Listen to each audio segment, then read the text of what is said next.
திமுக எத்தனை சதவீதம் பெற போறாங்க கரெக்டா சொல்லுங்க. இப்போ தேமுதிக உள்ள வந்தனால பலமா பலவீனமா?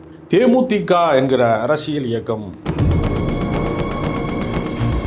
கடைசி நேரத்திலே நாடாளுமன்ற உறுப்பினருக்கான இடத்தை பிடிக்க முடியாமல் 4000 ஓட்டு வித்தியாசத்திலே மாநில தோற்று போனார். அந்த துரோகம் தான் இப்போ நீங்க திமுகவில் மாட்டிட்டு இருக்கீங்க.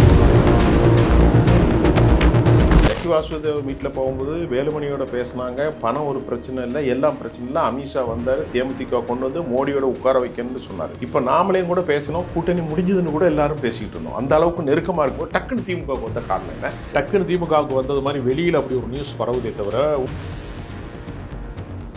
அந்த சமூகத்தினுடைய தெலுங்கு பேசக்கூடிய மக்களினுடைய வாக்கு வங்கி என்பது பெரிய அளவிலே தேமுதிகவின் ஆதரவு நிலைப்பாட்டிலே இருப்பது என்பதை பிறப்பால் தமிழர்கள் அல்லாதவர்கள் இந்த மண்ணை ஆளக்கூடாது என்றெல்லாம் அவர்கள் வசனம் பேசி இனவாத அரசியலை தூண்டினார்கள். நீங்க சொல்றதை பார்த்தா தெலுங்குக்காரங்க ஓட்டுக்காகத்தான் தேமுதிக கூட்டம். அப்ப திமுகவில் தெலுங்கு இல்லாத மற்றவங்களாம் இல்லையா?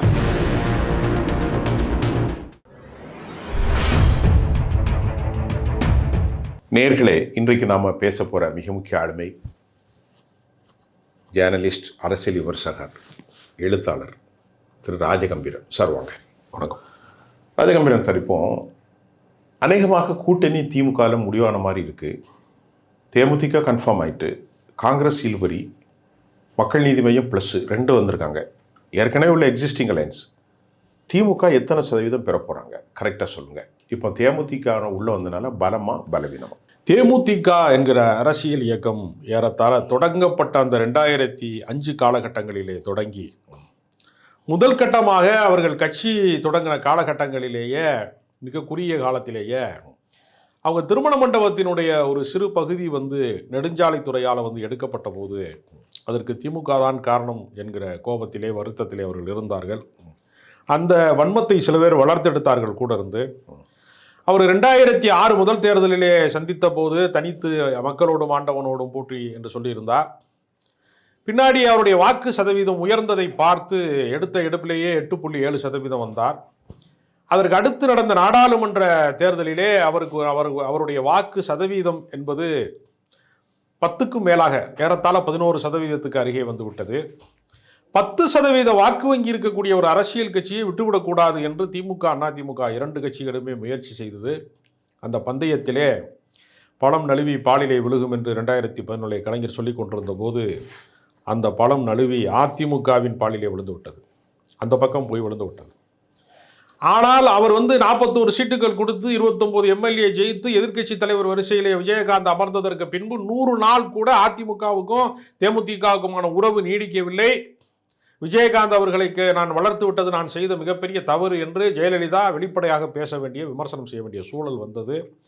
அதோடு அவர்களுடைய அரசியல் இயக்கம் நிலைகுலைய தொடங்கியது. ஏனென்றால் அதிமுகவிலே இருந்து பல பேர் அந்த கட்சிக்குள்ளே ஜெயலலிதா அவர்கள் தேமுதிகவை சேர்ந்த எம்எல்ஏக்கள், அவருடைய முக்கியமான நம்பிக்கைக்குரிய பிரமுகர்களை எல்லாம் தன்பால் ஈர்த்து கொண்டார். இப்போ நீங்க சொல்றது 2011. ஆமாம். 2016 தான் பழநிலைக்கு பால் இருந்த கடை கருணாநிதி. ஆமாம். 10 வருஷத்துக்கு அப்புறம் இந்த பால் மாறி இருக்கு. ரைட். இப்போ நான் உங்கள்கிட்ட இல்லை, இப்போ நான் என்ன கேட்குறேன்னா, ஒரு 10 ஆண்டு காலமாக அவர்கள் ஒரு பாலைவன அரசியலை பார்த்து விட்டார்கள். 10 வருஷத்துல 2026 தொடங்கி இன்றைக்கு வரைக்கும் ஒரு 10 ஆண்டு காலமாக 2016 தொடங்கி.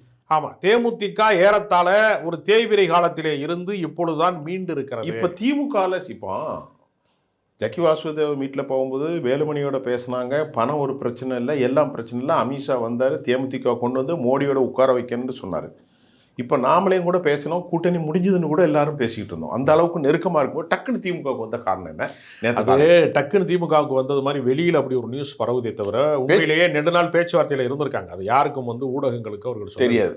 என்ன காரணம்னா, தமிழ்நாடு முழுக்க தேமுதிகவின் பொதுச் செயலாளர் பிரேமலதா தமிழ்நாடு முழுக்க பயணம் செய்து கட்சி நிர்வாகிகளோடு கலந்துரையாடல் செய்கிற போது கட்சி நிர்வாகிகள் எல்லாருமே திமுகவை ஆதரித்தால் தான் நம்முடைய கட்சிக்கு தேர்தல் அங்கீகாரம் கிடைக்கும், சில சட்டமன்ற உறுப்பினர்கள் கிடைப்பார்கள். கடந்த முறை நீங்கள் அதிமுக கூட்டணியிலே போனதுனால நம்முடைய தம்பி விஜய பிரபாகரன் கூட கடைசி நேரத்திலே நாடாளுமன்ற உறுப்பினருக்கான இடத்தை பிடிக்க முடியாமல் 4000 ஓட்டு வித்தியாசத்திலே மாநில தோற்று போனார். அந்த துரோகம் தான் இப்ப நீங்க திமுகவில் மாட்டிட்டு இருக்கீங்க. அதனால இப்போ வேற வழியே இல்லை. அவங்களுக்கு தேமுதிக தன்னுடைய கட்சியை காப்பாற்றிக் கொள்ள வேண்டும் என்றால் திமுகவை தவிர இன்னொரு சாய்ஸ் இல்லை என்கிற நிலைமை அவர்களுக்கு இருந்தது. அப்ப அவங்க மனசு ரொம்ப விரும்பி தான் வந்திருக்காங்க. இல்லை, கட்சிக்காரர்கள் ஒட்டுமொத்தமாக வந்து நீங்கள் பார்த்தீங்கன்னா வேட்புமனுக்கு வந்து நீங்கள் வந்து வேட்பாளர்கள் தேர்வுக்கான கூட்டம்லாம் வந்து அவங்க நடத்துனாங்க. யாருமே வேட்புமனுக்கான ஆட்களே வரலை. அப்போ முழுக்க முழுக்க என்ன நடந்திருக்கிறது என்றால் தேமுதிகவும் வந்து திமுக கூட்டணியும் இணைவது ஒன்றுதான் நடைமுறை சாத்தியம் என்பதை அந்த கட்சி நிர்வாகிகளுடைய விருப்பமாக இருந்தது. அதை நிறைவேற்றக்கூடிய இடத்திற்கு இது பிரேமலதா நகர்ந்திருக்கிறார். தேமுதிகனால சேர்ந்தாச்சு இப்போ ரைட்டு, அவங்களுக்கு ஓட்டு வேணும். இப்போ ஓட்டு இருந்தால் தான் அங்கீகாரம் ரத்தாகாது. சில தொகுதிகளை ஜெயிச்சா தான் பிரதிநிதிகள் உள்ளே போவாங்க. தம்பி பிரபாகரன் வெற்றி பெறணும், தம்பி சுதீஷும் மேலே போகணும். இந்த மாதிரி பல விஷயம் இருக்குது. செலவுக்கும் பணம் வேணும். திமுக கொடுத்துருக்கலாம், அதெல்லாம் வேற விஷயம், அது நமக்கு தெரியாது. இப்போ நான் உங்கள்கிட்ட கேட்குறது, இந்த கட்சிக்கு வாக்குகள் திமுகவுக்கு எப்படி பூஸ்ட் அமைந்து திமுக தலைமை இல்லை, அது என்ன கணக்குன்னா தமிழ்நாட்டிலே நாம் தமிழர் கட்சி மாதிரியான அரசியல் இயக்கங்கள் தோன்றியதற்கு பின்னால் பிறப்பால் வந்து தமிழர்கள் அல்லாதவர்கள் இந்த மண்ணை ஆளக்கூடாது என்றெல்லாம் அவர்கள் வசனம் பேசி இனவாத அரசியலை தூண்டினார்கள். மொழி சிறுபான்மை மக்களாக இருக்கக்கூடிய தெலுங்கு பேசக்கூடிய மக்கள் அல்லது இன்ன பிற மொழிகள் பேசக்கூடிய மக்கள், உருது மொழி பேசக்கூடிய மக்கள் என்று பல மக்கள் இருக்கிறார்கள்.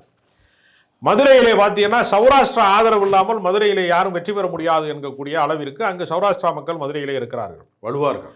மொழி சிறுபான்மை மக்களை புறக்கணிக்கிற ஒரு அரசியல் தோன்றிய போது நீங்கள் தமிழ்நாட்டு அரசியலிலே தெலுங்கு மொழி பேசக்கூடியவர்கள் என்கிற கணக்கில் நாயுடு மாதிரியான வாக்கு வங்கியில் கடந்த காலங்களிலே வந்து அவர்கள் வந்து வைகோவை பெரிய நம்பிக்கை நட்சத்திரமாக பார்த்தார்கள். வைகோவினுடைய அரசியல் என்பது ஏறத்தாழ முடிந்து விட்டது. அந்த அரசியலுடைய கூட்டணிகள், அவருடைய அரசியல் கணக்குகள் எதுவுமே பலிக்கவில்லை. அவருக்கு வயதாகிவிட்டது. இப்பொழுது பார்க்கிற போது தேமுதிகவினுடைய கட்சியில் கொஞ்சம் பேர் வந்து ஆக்டிவாக இருக்கிறாங்க. அந்த சமூகத்தினுடைய தெலுங்கு பேசக்கூடிய மக்களினுடைய வாக்கு வங்கி என்பது பெரிய அளவிலே தேமுதிகவின் ஆதரவு நிலைப்பாட்டில் இருப்பது என்பதை கண்கூடாக பார்த்ததற்கு பின்பு, கள நிலவரத்தை உணர்ந்த பின்புதான் இந்த வாக்கு வங்கி தென் மாவட்டங்களிலே பெரிய தாக்கத்தை ஏற்படுத்தும். அது மட்டுமல்ல, ராமதாஸ் அவர்கள் வராத போது நீங்க சொல்றதை பார்த்தா தெலுங்குக்காரங்க ஓட்டுக்காகத்தான் தேமுதிக கூட்டம். அப்ப திமுக தெலுங்கு இல்லாத மற்றவங்க இல்லையா? இல்ல நான் அப்படி சொல்ல வரல. அவர்களுடைய பர்சன்டேஜ் இதுல கூடுதலா ஆட் பண்ணிக்கிறாங்க, கூடுதலாக சேர்க்கப்படுகிறது சொல்ல வந்து. அதே மாதிரி ராமதாஸ் அவர்கள் வந்து திமுக கூட்டணிக்கு வர வேண்டும் என்று விரும்பிய போது அது நடைமுறை சாத்தியம் இல்லாமல் போனதற்கு காரணம் விசிகாவினுடைய கூட்டணி எதிர்ப்பு ஒரு பெரிய காரணமாக இருந்தது. அந்த வன்னியர் பகுதிகளிலும் தேமுதிகவுக்கு அதாவது கணிசமான செல்வாக்கு சார், வட தமிழ்நாட்டில் ஆமாம் கணிசமான செல்வாக்கு இருக்குது. ஏன்னா ரிஷிவந்தியம் போன்ற தொகுதிகளிலே அவர் ஏற்கனவே நின்றிருக்கிறார். விருத்தாச்சலம், விழுப்புரம், திண்டிவனம், உளுந்தூர்பேட்டை போன்ற பகுதிகளில் எல்லாம் பெரிய அளவிலே வந்து விஜயகாந்துக்கு என்று ஒரு ஃபாலோவர்ஸ் இருக்கிறாங்க. சார், ஒரு குறுக்கீடு, தமிழ்நாட்டில் 234 தொகுதியில் ஷியாம் ஒரு கருத்து சொல்கிறாரு, மூத்த பத்திரிகையாளர். எத்தனை தொகுதியில் சார் இவங்களுக்கு இன்ஃப்ளூன்ஸ் இருக்கும்? அதாவது இன்ஃப்ளூன்ஸ்னால் 8000 10,000 வாக்கு இருக்குல்ல, 5000 7000 இந்த மாதிரி ஏறத்தாழ ஒரு 40-50 தொகுதிகளுக்கு 40 தொகுதி இருக்கும். அப்படிதான் சொல்கிறேன். அப்படித்தான் உண்மையான. அப்போ அது திமுகவுக்கு இந்த முறை பெனிஃபிட். ஆமாம், எப்பொழுதுமே நீங்கள் சிதறடிக்கப்பட்ட வாக்கு வங்கியாக வெற்றி தோல்வியை தீர்மானிக்கக்கூடியதில் 4000 ஓட்டு 5000 ஓட்டு 10,000 ஓட்டு வரைக்கும் வந்து பாதிப்பை ஏற்படுத்தும். அந்த வாக்கு வங்கியிலே இவர்கள் பிரிக்கக்கூடிய சக்தி படைத்தவர்களாக இருக்கிறார்கள் என்கிற போது அது திமுகவுக்கு கூடுதல் பலத்தை தரும். அந்த அடிப்படையிலே தேமுதிகவை சேர்த்ததன் வழியாக திமுக ஒரு ராஜதந்திரமான நடவடிக்கையை நோக்கி நகர்ந்திருக்கிறது என்று பார்க்கிறேன். தேமுதிகவுக்கு எத்தனை தொகுதி கொடுப்பாங்கன்னு நீங்க நினைக்கிறீங்க? அதெல்லாம் பேசியிருப்பாங்க. தேமுதிகவிற்கு வந்து கம்யூனிஸ்ட் கட்சிக்கு, விசிகாவுக்கு, இந்திய யூனியன் முஸ்லீம் லீக்குக்கு, மனிதநேய மக்கள் கட்சிக்கு, தமிழக வாழ்வுரிமை கட்சி என்று நீண்ட தூர பயணத்திலே திமுகவோடு தொடர் நடவடிக்கையிலே பல பேர் இருக்கிறார்கள்.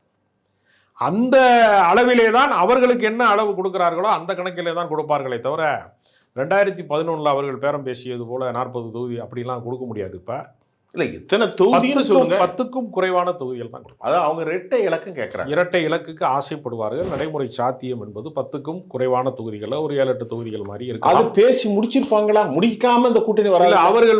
அவர்கள் விதித்த முதல் நிபந்தனை ராஜ்யசபா சீட்டு தான். அது திமுக வந்து ஓகே பண்ணிடுச்சு. 4 ராஜ்யசபா இருக்கு. ஆமாம், அதனால் ஒரு ராஜ்யசபா அவர்கள் கொடுப்பாங்க கூட்டணி கட்சிங்கிற வேலை முடிஞ்சது. எப்படி வந்து மக்கள் நீதி மையத்திலே ஒரு ராஜ்யசபா கொடுத்தாங்களோ கமலஹாசனுக்கு, அது மாதிரி ஒரு ஹானரான ஒரு பதவியை வந்து ஒரு LK சுதீஷ் மாதிரி யாரோ ஒருவருக்கு அந்த கட்சியினுடைய முதன்மை தலைவர்கள். ஏன்னா இன்னைக்கு காலகட்டம் விஜய்ங்கிற பேட்ஸ்மேனை எதிர்கொள்றதுக்கு இதெல்லாம் தேவை நிச்சயமாக. ஏன்னா சினிமா கவர்ச்சி என்பது ஒரு பெரிய பிம்ப அரசியல் என்பது ஒரு பெரிய அளவிலே வேலை செய்யக்கூடிய இந்த நேரத்திலே இவர்கள் விஜயகாந்த் கட்சி என்று சொல்வதனால இந்த திரை பிம்ப அரசியலுக்கு இவர்கள் தேவைப்படுவார்கள். விஜயை வீழ்த்துவதற்கு விஜயகாந்த் என்கிற ஆயுதம் வந்து தேமுதிக என்கிற ஆயுதம் வந்து பயன்படும். இன்னொரு முக்கியமான விஷயம், போன பிளேயரை விட இந்த தடவை 2 பேரை நீங்கள் உள்ளே சேர்த்துருக்கீங்க. ஒரே கொஸ்டினை கேட்டுறேன். ஒன்று கமலஹாசன் மக்கள் நீதி மையம், இன்னொன்று தேசிய முற்போக்கு திராவிட கழகம். இதில் ஒரே ஒரு கேள்வி, காங்கிரஸ் என்ன? காங்கிரஸ் பிரிய போகிறதா? இன்னும் முடியவில்லையே. இப்போ 2 புதுசாக வந்திருக்கு, 1 தொங்கிக்கிட்டு இருக்கு. இதை பற்றி நீங்கள் நிறைவு. காங்கிரஸை பொறுத்தவரையில் அவர்கள் கூடுதல் தொகுதிக்காக சண்டை போடுகிறார்களே தவிர இயங்காமல் இருக்கிற ஓடாத பஸ்ஸில் யாரும் ஏறி உட்கார மாட்டாங்க. எந்த பஸ்ஸு மூவ் ஆகுதோ, ஒருவேளை ஓடாத பஸ்ஸில் ஏறி உட்கார்ந்தா கூட பஸ் ஸ்டாண்டில் எந்த பஸ் ஸ்டார்ட் ஆகுதோ, டிரைவர் ஆக்டிவாக எந்த பஸ்ஸை வந்து ஸ்டார்ட் பண்ணுறாரோ அந்த பஸ்ஸுக்கு எல்லாரும் இடம் மாறிடுவாங்க. அதனால் தாவேகா என்பது ஒரு மண்குதிரை மாதிரி இருக்கிறது. அது இந்த தேர்தல் ஆற்றிலே கரைந்து விடும் என்னக்கூடிய அளவுக்கு செயல்பாடற்ற இயக்கமாக இருக்கிறது. அவர் இளைஞர் படையே இருந்தாலும் கூட அவர் மாதம் ஒரு நாள் தான் வெளியில் வர்றாரு. அவருடைய அரசியல் என்பது ஒரு சினிமா கனவு மாதிரி தான் இருக்கிறதே தவிர ஒரு சாமானிய மக்களோடு அவர் வந்து பழகுவதற்கோ சாமானிய மக்களோடு உறவாடுவதற்கோ ஒரு அரசியல் இயக்கம் தொடக்க நிலையிலே வந்து எந்த அளவிற்கு இருக்க வேண்டுமோ அந்த எல்லையிலே அவர்கள் இல்லை. எனவே ஒரு புனித பிம்பத்தை போல அவரை காட்டுகிறார்கள், தேவகுமாரனை போல விஜயை காட்டுகிறார்கள். அதனால யாரும் நான் விஜய் கேட்கல, நான் கேட்கறது காங்கிரஸ். அதாங்க, காங்கிரஸுக்கு வந்து திமுகவை விட்டால் வேற ஆப்ஷன் கிடையாதுல, தாவேகா தான் ஆப்ஷன். அதான் தாவேகா என்கிற ஓடாத குதிரையை நம்பிக்கொண்டு ஒரு அகில இந்திய அளவில் அரசியல் நடத்தக்கூடிய ராகுல் காந்தி தலைமையில் இருக்கக்கூடிய ஒரு மாபெரும் இயக்கம் வந்து இந்தியா கூட்டணியிலே மிகப்பெரிய அங்கம் வகிக்கக்கூடிய தென்னிந்தியாவின் முகமாக திகழக்கூடிய திமுகவை விட்டுத்தர மாட்டார்கள். அதில் மேலிடத்திலே பேசிவிட்டார்கள். அதனால இனிமேல் வந்து பிரிந்து போவதற்கு சாத்தியம் இல்லை. விட்டு தர மாட்டாங்க. இன்னும் தொடர்ந்து ஓவரா பேசுறாரு மாணிக் தாக்கூர், ஓவரா பேசுறாரு. இல்ல, ஜனநாயகத்துல எப்பொழுதுமே கேட்க மாட்டாங்க. ஒரு கூட்டணியில் இருக்கிறவன நீ திருட்டு பைய, நீ லஞ்சம் பைய, நீ வந்து கமிஷன் வாங்குறா, இப்படி எல்லாம் எவனும் பேசுவானா? அதனால வரம்பு மீறி பேசினா அது அந்த கட்சியினுடைய நடவடிக்கைக்கு அவர் உட்படுவாரே தவிர நான் வந்து நிக்க போறது. மாணிக் தாக்கூர் தமிழ்நாடு காங்கிரஸ் கமிட்டியின் தலைவர் அல்ல, அகில இந்திய அளவிலே செல்வாக்கு செலுத்தக்கூடியவரும் அல்ல.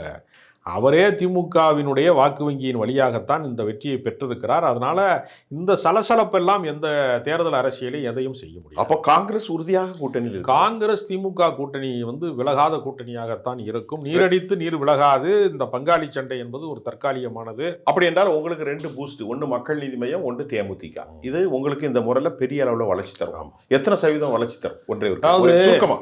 அதாவது ஏறத்தாழ வந்து கமலஹாசனுடைய மக்கள் நீதி மையம் எவ்வளவு ஓட்டு இருக்கும்? அது 4% வாக்கு வங்கி வரை. சரி, 4-3. தேமுதிகவுக்கு எவ்வளவு? தேமுதிகவுக்கு கடந்த தேர்தலிலே 2.5%. அப்போ 2%. ஆமா. அப்போ ஒரு 5% வாக்குகள் உங்களுக்கு கூடுதலாக குறைஞ்சபட்சம். ஆமா, 5-4. அதனால இனிமேல் அது 50% கடக்கக்கூடிய வாய்ப்போடு திமுக திகழ்கிறது. நம்ம அடுத்த செய்தியில நான் உங்களை சந்திக்கிறேன். இப்போ ரொம்ப சிறப்பாக பேசுனதுக்கு நன்றி சார்.